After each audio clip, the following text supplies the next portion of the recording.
बिहार में एक बार फिर सियासत गरमाने को तैयार है।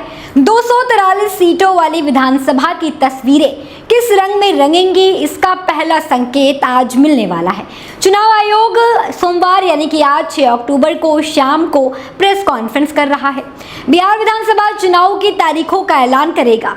साथ ही ये भी तय हो जाएगा कि चुनाव 1, 2 या 3 चरणों में संपन्न होंगे। पूरे राज्य की निगाहें इस प्रेस कॉन्फ्रेंस पर टिकी हुई हैं। बिहार की मौजूदा विधानसभा का कार्यकाल 22 नवंबर को समाप्त हो जाएगा। ऐसे में चुनाव आयोग इसी से पहले प्रक्रिया पूरी करना चाहता है। मुख्य चुनाव आयुक्त ज्ञानेश कुमार ने साफ कर दिया है कि 22 नवंबर से पहले चुनाव संपन्न हो जाएंगे। बिहार विधानसभा चुनाव की तारीखों के ऐलान के लिए इलेक्शन कमीशन आज प्रेस कॉन्फ्रेंस करेगा। इलेक्शन की तारीखों की आधिकारिक घोषणा के साथ साथ ये भी स्पष्ट हो जाएगा कि चुनाव कितने चरणों में खत्म होगा। प्रयास लगाए जा रहे हैं कि बिहार में 2 चरणों में मतदान पूरा हो सकता है। रिपोर्ट्स के मुताबिक राजनीतिक दलों ने निर्वाचन आयोग से अक्टूबर के अंत में छठ पर्व के तुरंत बाद चुनाव कराने का आग्रह किया है, जिससे से ज्यादा मतदाताओं की भागीदारी सुनिश्चित की जा सके। त्योहारों की वजह से बड़ी संख्या में बाहर से काम करने वाले लोग घर लौटेंगे। मुख्य निर्वाचन आयुक्त ज्ञानेश कुमार दिल्ली में प्रेस कॉन्फ्रेंस करेंगे। आयोग ने 4 और 5 अक्टूबर को बिहार का दौरा भी किया। इस दौरान मुख्य निर्वाचन आयुक्त ने राजनीतिक दलों, अधिकारियों और पुलिस विभाग से संपर्क किया था। इस दौरान कानून व्यवस्था और मतदान केंद्र की व्यवस्था को लेकर बातचीत हुई थी। चुनाव आयोग ने बिहार इलेक्शन से ठीक पहले कई बड़े बदलाव किए हैं। मुख्य चुनाव आयुक्त ज्ञानेश कुमार ने रविवार 5 अक्टूबर को बताया कि बिहार विधानसभा चुनाव में एक मतदान केंद्र में 1200 से अधिक मतदाता नहीं होंगे। उन्होंने कहा कि बिहार में कुल 90,000 बूथ रहेंगे।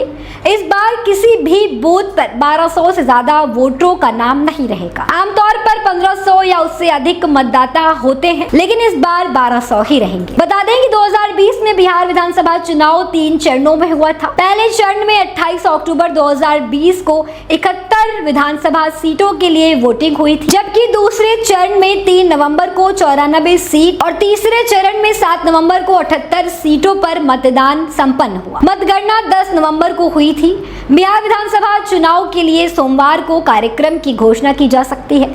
चुनाव आयोग ने सोमवार यानी कि आज शाम 4 बजे के बाद प्रेस कॉन्फ्रेंस बुलाई है। इस बीच बिहार के सभी प्रमुख राजनीतिक दलों ने दावा किया है कि हम लोग चुनाव के लिए तैयार हैं। बिहार विधानसभा चुनाव को लेकर सभी प्रमुख राजनीतिक दल तैयार नजर आ रहे हैं।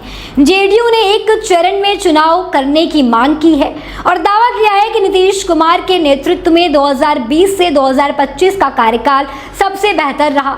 वहीं कांग्रेस और महागठबंधन के नेताओं ने कहा है कि वे लोकसभा चुनाव के बाद से ही तैयारियों में जुटे हुए हैं। इस बार महागठबंधन की सरकार बनेगी। जीतन राम मांझी की पार्टी हम और आरजेडी ने भी चुनाव आयोग के फैसले का स्वागत किया है और पूरी तैयारी का भरोसा जताया है।